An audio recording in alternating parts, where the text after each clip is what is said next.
इस वीडियो में हम जानेंगे कि सीटेट एग्जाम क्या होता है और कोई भी स्टूडेंट चाहे वो डीएलएड कोर्स करता है या बीएड कोर्स करता है या जेबीटी कोर्स करता है तो उन्हें जो है सीटेट एग्जाम या जो स्टेट लेवल पे जो टेट एग्जाम होते हैं उन्हें देना क्यों जरूरी होता है। फ्रेंड्स, आपको ना एक चीज पता होना चाहिए कि कोई सा भी हम कोर्स करते हैं टीचर ट्रेनिंग के क्षेत्र में, ठीक है, चाहे वो डीएलएड हो, जेबीटी हो, बीएसटीसी हो या वो बीएड हो, तो ये सभी कोर्स करने से काम नहीं चलता। उसके बाद जो है हमें एक क्वालिफाइंग एग्जाम जो है क्लियर करना होता है। उसके बाद ही जो है हम गैस किसी भी टीचर वैकेंसी, जो भी टीचर की वैकेंसीज निकलती है, चाहे स्टेट लेवल पे हो या फिर सेंट्रल लेवल पे हो, तो जो क्वालिफाइंग एग्जाम जो होता है, चाहे वो सीटेट हो, बिहार टेट हो, यूपी टेट हो, हरियाणा टेट हो या रीट एग्जाम हो, उसको हम क्लियर करने के बाद ही जो है ना, चाहे वो स्टेट लेवल पे या फिर फ्रेंड्स सेंट्रल लेवल पे जो टीचर की, प्राइमरी टीचर की जो वैकेंसीज निकलती है, उसके लिए जो है ना हम अप्लाई सीटेट एग्जाम, जो यूपी टेट, बिहार टेट के जो एग्जाम होते हैं, इनको क्लियर करने के बाद ही जो है हम उसके लिए जो है अप्लाई कर सकते हैं, मतलब उसके फॉर्म फिल कर सकते हैं और उसको एग्जाम देने के बाद जो है हमारी जॉब लगती है। अब फ्रेंड्स, बहुत सारे स्टूडेंट पूछते हैं कि सर जो ये सीटेट एग्जाम, यूपी टेट जो एग्जाम है, ये हम कब दे सकते हैं। तो जब आप डीएलएड के सेकंड ईयर में होते हैं ना, तो आप जो है इस एग्जाम को दे सकते हो और ये वैलिड होगा। देखिए फ्रेंड्स, जो सीटेट जो होता है ना हमारा, ये सेंट्रल लेवल पे होता है और इससे जो है सीबीएसई कंडक्ट करवाता है। और जो UP TET, Bihar TET, Haryana TET, REET, जो ये सब एग्जाम जो होते हैं, ये जो है स्टेट लेवल पे होता है और स्टेट गवर्नमेंट के जो बोर्ड होते हैं, वहां के एजुकेशनल बोर्ड, वो कंडक्ट करवाते हैं। तो आखिर सीटेट एग्जाम देने के क्या फायदे और यूपी टेट और बिहार टेट देने के क्या फायदे हैं, और सबसे ज्यादा बेनिफिट कौन सा एग्जाम को देने से है, तो इन दोनों को बेनिफिट भी जानेंगे और आपको मैं बताऊंगा इसका सिलेबस क्या है। तो 3 से 4 मिनट की वीडियो है, प्लीज एंड तक आप जरूर देखिए, मैं आपके सारे डाउट जो है क्लियर कर दूंगा।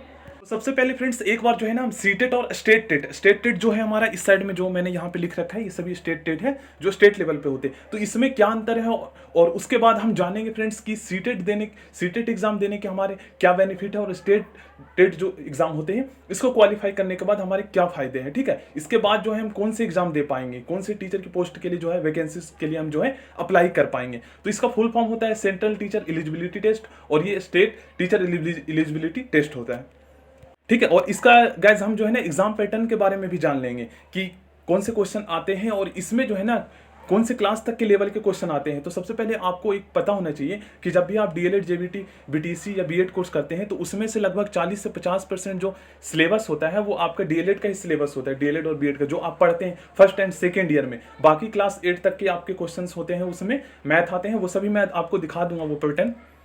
चलिए, तो अब हम इसका जो है बेनिफिट समझ लेते हैं। तो सीटेट एग्जाम देने का क्या बेनिफिट है ना, देखिए आपको पता होगा केंद्रीय विद्यालय संगठन, केबीएस के बारे में आपने सुना होगा, एनवीएस के बारे में, नवोदय विद्यालय के बारे में सुना होगा आपने आर्मी पब्लिक स्कूल के बारे में सुना होगा। उसके बाद गैस आपने और भी बहुत सारी वैकेंसीज है, डीएसएसएस भी जो होते हैं, डीएस2एस, और बाकी बहुत सारे वैकेंसीज होते हैं। तो इन सभी ये जो होते हैं ना, ये केंद्रीय विद्यालय का होता है, ये सेंट्रल लेवल का वैकेंसीज होता है, ये केंद्रीय विद्यालय। तो ये जो है इंडिया में, ऑल इंडिया में इसके बहुत सारे स्कूल हैं, केबीएस के, एनवीएस के, आर्मी पब्लिक स्कूल के, ऑल इंडिया में बहुत सारे स्कूल हैं। तो अगर आप ऑल इंडिया में, मतलब कि इसकी वैकेंसीज निकलती है और काफ़ी सारी वैकेंसीज निकलती है प्राइमरी टीचर के लिए, तो इस सिचुएशन में क्या होगा ना कि अगर आपने सीटेट एग्जाम क्लियर कर रखा है, इसमें पेपर 1 होता है और पेपर 2 होता है। फर्स्ट टू 5th क्लास तक को पढ़ाने के लिए जो डीएलएड वाले स्टूडेंट होते हैं वो पेपर 1 देते हैं, और जो बीएड वाले होते हैं वो 6 to 8 क्लास को पढ़ाने के लिए पेपर 2 देते हैं। तो उसका एग्जाम पैटर्न मैं आपको इसी वीडियो में बता दूंगा।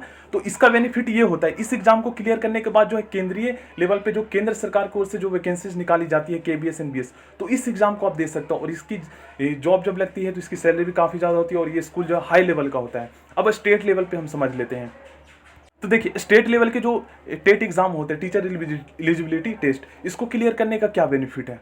तो जो स्टेट लेवल पे जैसे कि पीआरटी, टीजीटी, इनकी जो पोस्ट निकलती है, पीआरटी लेवल की जो डीएलएड वाले स्टूडेंट होते हैं, तो इनका जो पोस्ट, इनकी जो वैकेंसीज निकलती हैं, तो देखिए मान लीजिए अगर यूपी टेट अगर आप क्लियर कर लेते हैं, वे स्टूडेंट जो दिल्ली, अदर स्टेट के स्टूडेंट भी यूपी टेट एग्जाम दे सकते हैं। बिहार से अगर आपने डीएलएड किया है और अगर आप चाहते हैं कि मैं यूपी में टीचर बनूं, तो आपको यूपी टेट क्लियर करना होगा, सीटेट से आपका काम नहीं चलेगा। बट हरियाणा में क्या हुआ है ना, हरियाणा टीचर एलिजिबिलिटी टेस्ट को सीटेट के इक्वल कर दिया है। तो अगर आप अदर स्टेट से हैं और हरियाणा में वैकेंसीज निकलती है, अगर आपने हरियाणा के टेट का एग्जाम क्लियर नहीं किया है, अगर आपने सीटेट एग्जाम क्लियर कर लिया है पेपर 1 का, तो आप जो है हरियाणा में टीचर के लिए जो वैकेंसी निकलेगी उसके लिए आप जो है अप्लाई कर सकते हैं, ये बेनिफिट है। बट यूपी में इसको जो है इसको इक्वल नहीं किया गया है, तो यूपी टेट एग्जाम आप दे सकते हैं। बट यहाँ पे ये है ना कि आपको जनरल में काउंट किया जाएगा।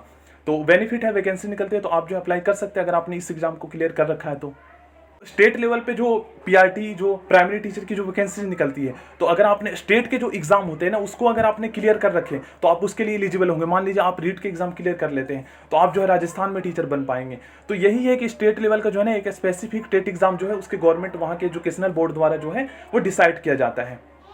जैसा कि फ्रेंड्स मैंने आपको इसका बेनिफिट बता दिया है।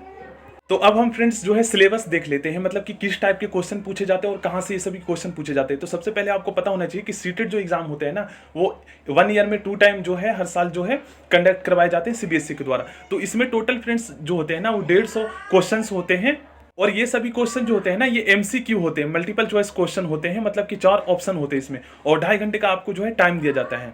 और इसमें सभी सब्जेक्ट के जो क्वेश्चन होते हैं ना वो 30 क्वेश्चन होते हैं, और सभी क्वेश्चन जो होते हैं वो 1 मार्क्स के होते हैं। देखिए सीडीपी आप जो है इसे जो है आप डीएलएड फर्स्ट ईयर में पढ़ते हैं, तो ये देखिए उसी का सिलेबस होता है। इसमें 30 क्वेश्चन जो है पूछे जाते हैं एमसीक्यू, और 30 मार्क्स के होते हैं, सभी क्वेश्चन 1 मार्क्स के होते हैं। और लैंग्वेज 1 में आपका हिंदी होता है या फिर संस्कृत हो सकता है। लैंग्वेज 2 में आपका जो है इंग्लिश होता है, ठीक है। और मैथमेटिक्स जो है इसमें कंपलसरी है, आपके मैथमेटिक्स होंगे, और ये मैथमेटिक्स ज़्यादा टफ नहीं होंगे, क्लास 8 तक के ही इसमें जो है सिंपल क्वेश्चन पूछे जाते हैं। बस थोड़ा सा जो है इसमें आपको पता है एमसीक्यू क्वेश्चन थोड़ा ट्रिकी होते हैं। तो अगर आप जो है 4 से 5 महीने की तैयारी करते हैं सही से तो आपका जो है हो जाएगा। और मैं भी फ्रेंड्स आपको जो है प्रिपरेशन करवाऊंगा, सो प्लीज़ मेरे चैनल को आप लोग सब्सक्राइब कर लीजिएगा जो स्टूडेंट नए हैं।